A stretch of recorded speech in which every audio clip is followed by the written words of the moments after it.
Esse programa é uma produção independente e todo o conteúdo é de responsabilidade de seus idealizadores. Boa noite. Estamos novamente com o programa Transformando a Educação na Web TV Play. Para que eles se sintam parte da escola. Um trabalho técnico, um trabalho sério, comprometido, a gente pode sim ter ótimos resultados.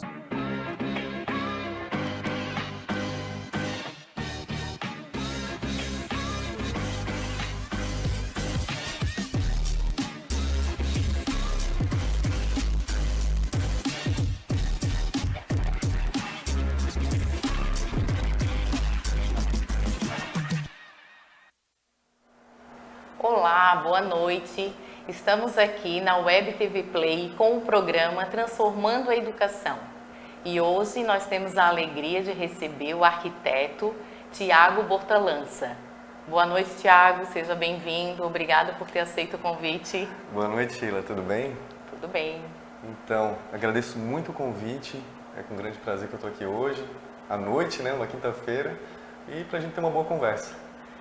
Eu agradeço a vinda do Tiago e quero falar para vocês que o nosso programa hoje é diferente. O Tiago, ele tem uma experiência muito rica que vale muito a pena ser contada aqui para a gente. Nós que somos da educação, nós trabalhamos com uma diversidade de crianças, crianças autistas, crianças especiais, crianças surdas e crianças cegas. E essas crianças, elas estão dentro da escola. E a experiência do Tiago é inversa. O Tiago teve essa experiência dentro de casa. E é isso que ele vai nos contar. Pode ser, Tiago? Claro, claro. Como é que foi essa experiência? Então, foi uma experiência que para uma criança é totalmente natural, né? Eu cresci a minha infância, meus pais vieram para Floripa para estudar, vieram de outras cidades aqui de Santa Catarina, para estudar numa escola especializada para cegos, onde que aprenderam escrita, leitura, em braille, mobilidade urbana, como até questão de como se comportar na casa, né? Entender, compreender melhor o espaço. Dali se conheceram, se apaixonaram, né? Eu brinco que foi um amor às escuras, e dali eu surgi. Então, eu tive uma infância super boa, simples, e foi muito interessante pela questão de que não era perceptível para mim como criança, poxa, eu tenho uma família diferenciada, o que for. Não, era apenas uma família que contava muito com os amigos, desde criança, e não teve nenhum contraste. Era totalmente normal, era tranquilo. E é engraçado que a gente vai se adaptando, né? Meu pai não podia ir no mercado sozinho. Eu ia, ele estava me levando, mas eu auxiliava ele na condução para ir até um mercado ou para qualquer outro lugar. Então a gente tinha uma vida totalmente tranquila também. Sim. E quando se deu o teu entendimento? Quando tu era um bebê, Sim. Criado por eles, os dois, e quando que tu começou a ter esse entendimento de que os teus pais não enxergavam? Isso daí na medida que você vai crescendo e entendendo o seu contexto ao redor em si, né? As pessoas. A gente acaba primeiro convivendo às vezes com um certo preconceito, principalmente da minha geração, digamos, 34 anos hoje, lá pelos 25 anos atrás. Então era muito diferente, não era tão simples você ver uma pessoa com deficiência. Então você percebia às vezes uma indiferença das pessoas, né? Ou uma curiosidade. Ninguém disfarçava de ficar olhando, né? Meu pai não olhava ninguém, mas todo mundo olhava meu pai. Ele. Então a gente brinca, até eu brinco com ele até hoje, né? Porque ele não dá bola para nada, eu brinco que ele é o homem invisível. Então comecei a perceber e daí sim entender e até valorizar mais a família, né? Porque a gente via às vezes muitas famílias desestruturadas e a minha, independente da deficiência, ali muito, né? Muito fixa, né, na nosso círculo familiar, porém era uma família normal. Apenas tu lembras na idade mais ou menos que tu teve essa percepção desse olhar diferente das pessoas e que alguma coisa... Eu acho que a proximidade assim lá dos 9, 10 anos. 9, 10 anos comecei a perceber. E nesse período tinha uma pessoa que auxiliava vocês na tua infância com os dois? A gente tinha, meu pai e minha mãe tinham uma independência total. Tinha os auxílios do que a deficiência limitava. Que era, às vezes, para levar a tal lugar, um deslocamento, né? Ou algumas outras tarefas em si, mas a gente contava muito sempre com amigos, sempre tivemos muitos amigos. E... Também cegos? Não. E parentes. Não, os cegos também estavam precisando de outros amigos, né? Eles estavam lá também do outro lado, mas também era interessante que a gente tinha muitos encontros também de cegos na SIC, né, que é a Associação Catarinense de Integração de Cegos. Então, porém, no dia a dia, cada um estava no seu canto em si, mas sempre tendo muita contribuição das pessoas da região. Isso é uma lembrança que eu tenho muito boa. Sim. E tu acredita que esse contexto te tornou uma pessoa diferente? Ah, sim. Um olhar mais sensível, Eu acho que isso influenciou na questão até de uma maturidade mais precoce. Eu tinha um professor de jiu-jitsu que falava, né, eu faço jiu-jitsu desde os 11 anos de idade. Ele falava, cara, quando você tem alguma questão assim, de ter às vezes uma família que está um pouco diferente em si do que é o comum em si, né, você pode usar isso para ir para um lado muito ruim ou para um lado muito bom. É verdade. Então, daí aí eu procurei assim, eu acho que o lado bom é melhor. É verdade. Então eu segui nessa questão. E depois a gente não teve assim, acho que foi depois uma infância, adolescência, sempre muito boa. Muito boa. E as professoras, como é que se comportavam nesse processo? Teu pai ou tua mãe chegavam contigo na escola, tinha uma orientação, tinha uma conversa? Olha...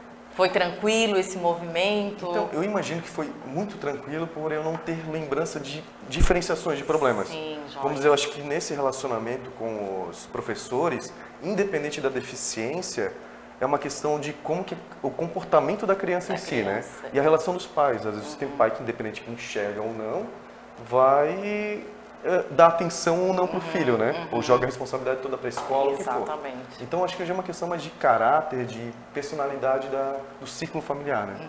No nosso, tenho um grande prazer disso, que foi sempre muito bom. Nunca tive nenhum problema. E também, eu tirava, acho que 9 em comportamento, alguma coisa assim. Dava pra passar. Então, a vinda do Thiago veio justamente para ilustrar o quanto é importante esse amparo, né? Quando o Thiago cita a SIC, né? Onde eles eram atendidos, o quanto é importante esse movimento do poder público com a questão não só do cego, mas também de todas as outras necessidades especiais. E aí eu abro uma brecha aqui, vou pedir licença para o Thiago para falar a respeito do dia 2 de abril, que foi o Dia Internacional da Consciência do Autismo.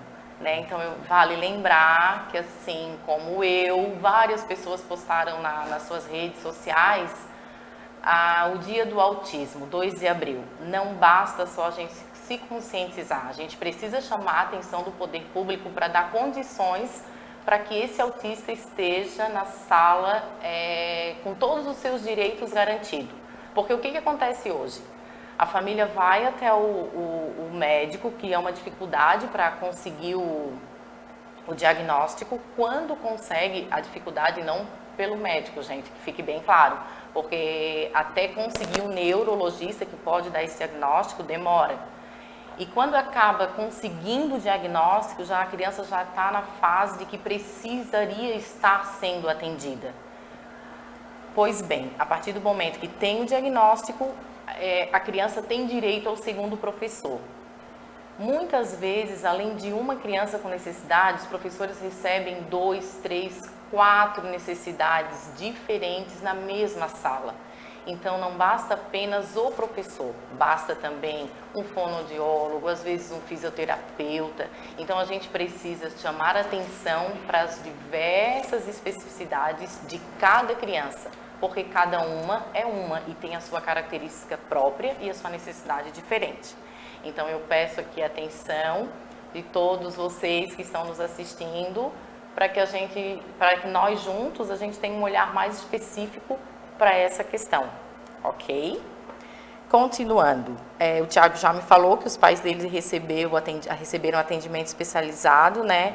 Ele disse que não tem nenhuma dificuldade, não teve nenhuma dificuldade nesse processo, isso é louvável, né? E eu vou pedir para o nosso mídia colocar para a gente algumas fotos para vocês entenderem e conhecerem um pouco mais dos pais do Thiago. Pode ser, Thiago? Pode, vou até tomar uma água.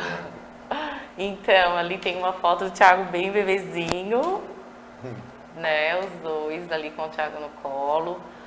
Ali, se não me falha a memória, ele está tocando um instrumento que eu particularmente adoro.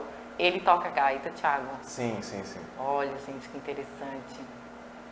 Tem mais foto ali. Ali é acho que uma praça que eles estão também, né? Um parque, não sei, estão passeando. Foi um passeio que a gente fez. Conta pra nós, Thiago, nós somos curiosos. Poxa, agora eu tô procurando um lenço aqui, né? Poxa, eu achei que iam botar agora. Ele tá emocionado, gente. Mas enfim, ó, esse daí é um passeio que a gente fez pra Madre Paulina. Ai, que joia.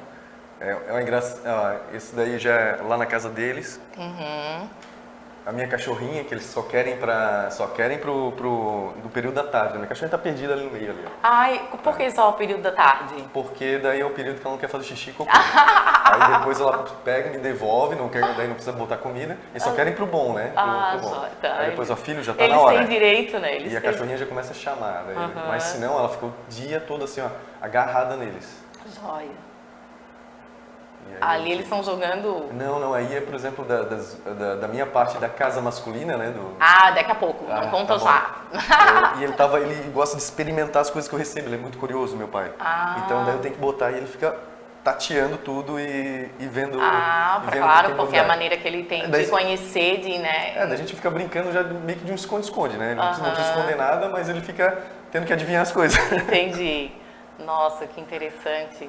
E a gaita, ele toca sempre nos encontros de família. Ele tem uma gaita que eu até brinco que ela tem a mesma idade da minha mãe. Ela é de 55. Nossa, é uma relíquia. Isso. Eu até brinco que ela tá muito mais inteira que a minha mãe. Até. Ai, Thiago, a minha mãe sempre bota pra correr quando eu falo. Se ela souber que eu contei mesmo, vou ter que esconder esse link depois dela. Então, olha só, é muito interessante. O Thiago até falou ali da casa masculina. Né? Então, aproveitando o gancho, ele vai agora contar um pouquinho como é que surgiu a arquitetura na vida do Thiago. Então, dentro dessas questões assim, da infância, como eu não tinha também não sentia nenhuma diferença no nosso círculo familiar, de uma diferença da questão da deficiência no nosso círculo familiar. Foi tudo indo muito natural. A arquitetura também era tem um registro de 8 anos, mais ou menos, de idade, que eu começava a fazer rascunhos, brincando na casa. Eu não sabia fazer outra coisa. Eu tinha os carrinhos e fazia casas, tudo em torno dos meus carrinhos, para poder brincar. Depois que eu terminava a casa, eu desmanchava, eu queria fazer outra. Essa era sempre a minha brincadeira quando criança. E daí eu comecei a procurar, então, qual profissão que eu poderia relacionar com isso. E daí eu descobri a arquitetura. Daí começou uma paixão, né? O meu foco era todo, quando eu pudesse fazer faculdade, de fazer arquitetura. E foi assim que aconteceu. Agora, atualmente, estou 10 anos formado e não consigo pensar que assim faria outra coisa. É a minha profissão e é o meu hobby. Tá, então só que, gente, não é uma arquitetura assim, como é que eu vou dizer? É uma arquitetura diferente, ele tem um público específico, que eu gostaria que ele falasse um pouco sobre esses lugares que ele transita, os lugares por onde ele anda, como que aconteceu esse público específico. Claro que ele atende outros públicos, sim. Né? Mas ele teve um olhar diferenciado para um público que eu acho que as professoras vão gostar. Aproveita, Thiago, conta aí. Então, eu acho que para conectar com o que gerou o meu trabalho atual, né? Eu sempre conecto com uma história de que foi um problema que eu transformei em solução. Era lá para 2016, eu estava formado há uns 6 anos e eu sempre procurei trabalhar com obras, com projetos de casas. E na época eu tinha uma namorada que era arquiteta também e trabalhava muito com interiores. Tá? E ela começou a decorar o meu apartamento. Deixa que eu decoro o teu apartamento, vai ficar lindo, maravilhoso. Sim, tudo bem. Então não vamos discutir, né? Não. Então ela foi, decorou o apartamento. Nesse quase estava o final da decoração do apartamento, ela precisamos terminar o relacionamento. Acabou, tudo bem, foi cada um para um lado e o apartamento ficou ali e o Thiago também. O Thiago passou a olhar mais para o apartamento e descobriu que o apartamento não tinha a cara do Thiago. Então era uma casa que estava totalmente, digamos, não caracterizando, mas não tinha minha personalidade, tinha muito a dela e, portanto, muito feminina. Ali eu comecei a ter que mexer nessa casa e, cara, por exemplo, uma cor de parede, eu tinha uma parede cor de rosa logo na entrada. Então, dá para entender um pouquinho então a minha situação na época, né? E a única cor que eu sabia, assim, que cor que eu vou pintar, eu só sabia que era areia ou palha. Ou gelo também, gelo também. Só conhecias essas Só isso daí. Então eu comecei a pesquisar mais, comecei a salvar esse conteúdo e comecei até também, ao mesmo tempo, mexer nas redes sociais, conheci o Instagram. Comecei a colocar tudo que eu salvava, comecei a expor no Instagram. Começou a surgir mais amigos opinando, amigos que depois eram estranhos e viraram mais próximos, mesmo que distantes. E dali eu comecei assim, cara, eu vou começar a botar um nome nisso. Então eu botei, era para ser a casa do Thiago.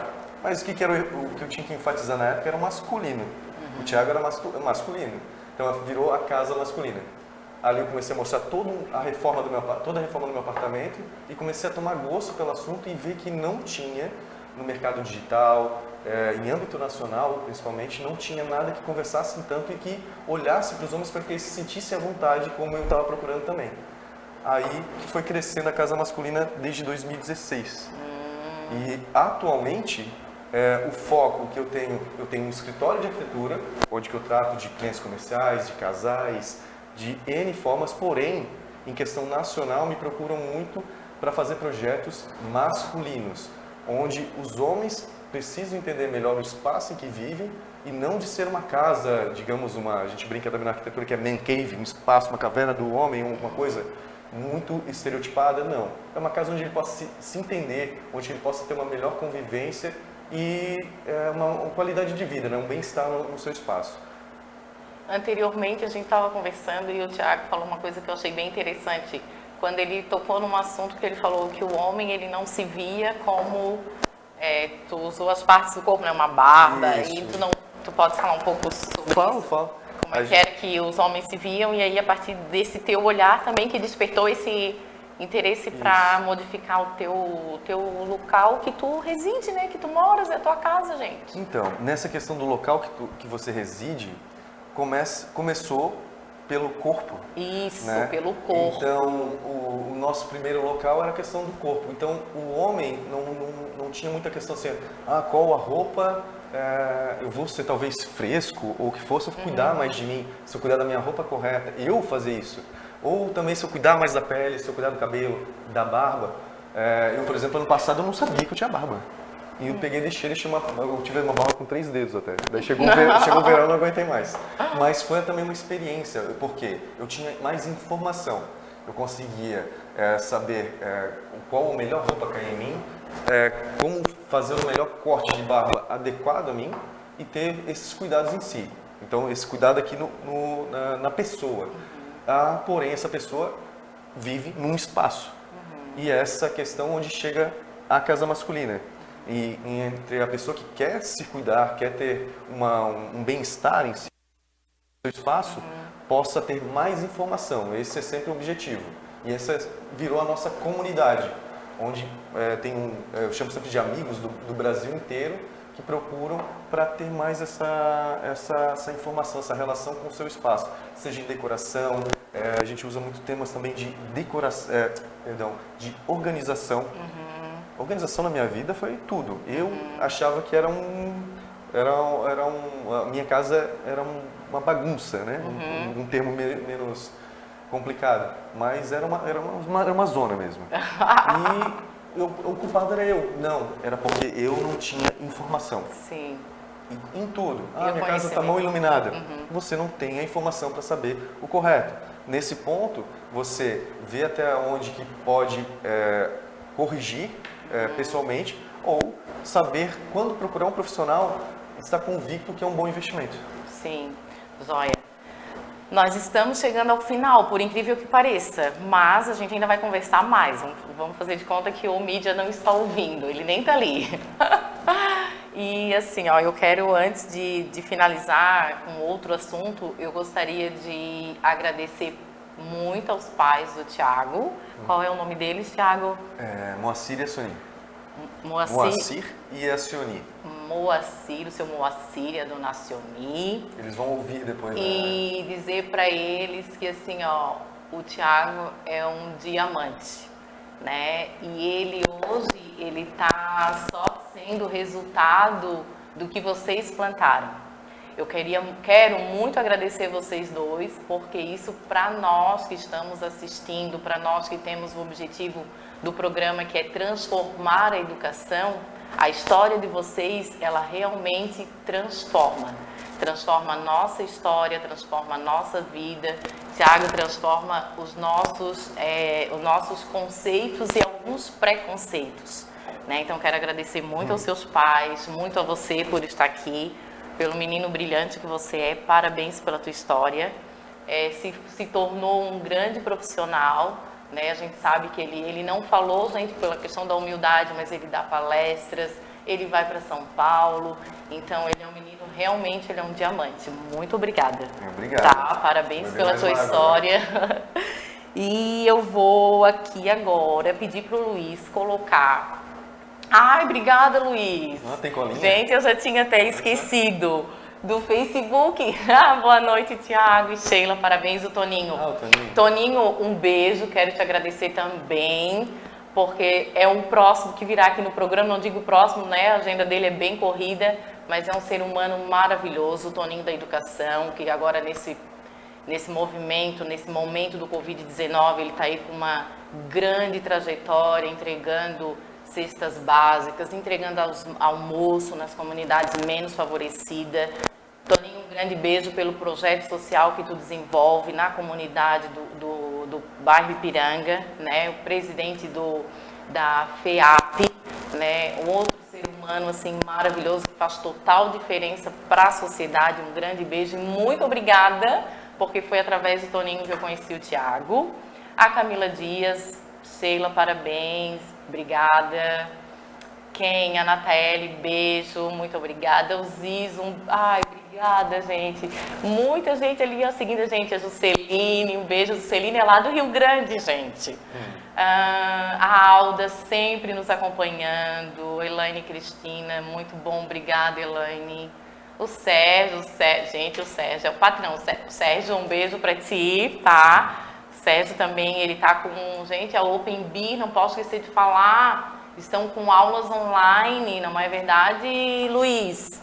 Então, ó, você que quer fazer curso de cabeleireiro, costura, maquiadora, gente, tem uma maquiadora lá na Open Beer maravilhosa, tem escolas em Biguaçu e São José. Um beijo para todo o pessoal da Open Beer, tá? Que são parceiros aí da web.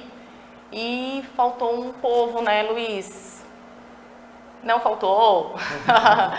Então, eu gostaria de finalizar o programa. A gente sabe que todos nós estamos aí passando pela pandemia do Covid-19. No último programa, eu valorizei, mandei um beijo para as meninas da limpeza. Mas hoje tem outro público que eu gostaria de dar os meus parabéns também. O Luiz vai colocar o vídeo para vocês saberem de quem que eu estou falando. Pode ser?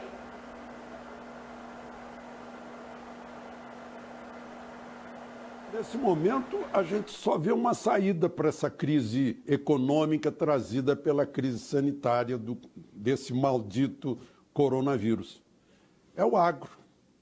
É o agro. Sabe por quê? Porque está todo mundo parando, o agro não para, o agro não pode parar. O tempo não para, a semente não para, a brotação não para, né? O momento de cuidar da lavoura não para. Então, o agro não para nunca. E se esse agro não para nunca, e esse agro é necessário para produzir alimentos e produzir divisas, a saída está no agro, mais uma vez. A gente passou uma recessão nesse país e a saída foi no agro, foi lá na terra. Né? Da terra é que vem a riqueza desse país. Eu na minha idade, esse ano eu faço 80, na minha idade eu vi o período em que a gente falava que o Brasil era um país essencialmente agrícola e considerava isso como algo assim de subdesenvolvido. Temos que ser um país industrializado. Tanto que os países desenvolvidos eram chamados pelo sinônimo de países industrializados. Hoje o mundo está descobrindo que o alimento é essencial, né? Isso é óbvio, mas demorou um pouco para descobrir, né? A proteína é essencial, os demais alimentos, carboidratos, são essenciais para a manutenção da humanidade. E esse é o agro.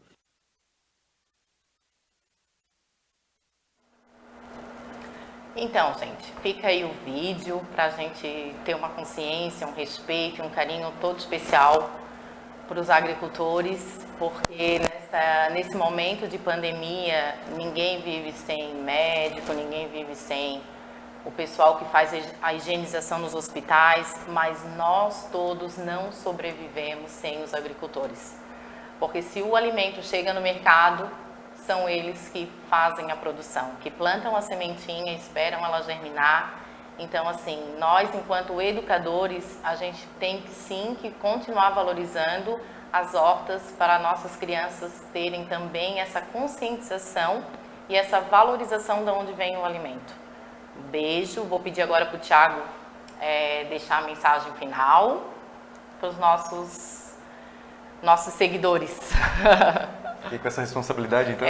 Tu dá a mensagem tua e eu a minha, cada um da sua. Então tá, não, vou tentar fazer uma boa, então. Isso. Então, queria te agradecer muito pela oportunidade de estar hoje aqui, podendo falar um pouquinho da minha história, que resultou também na minha vida profissional.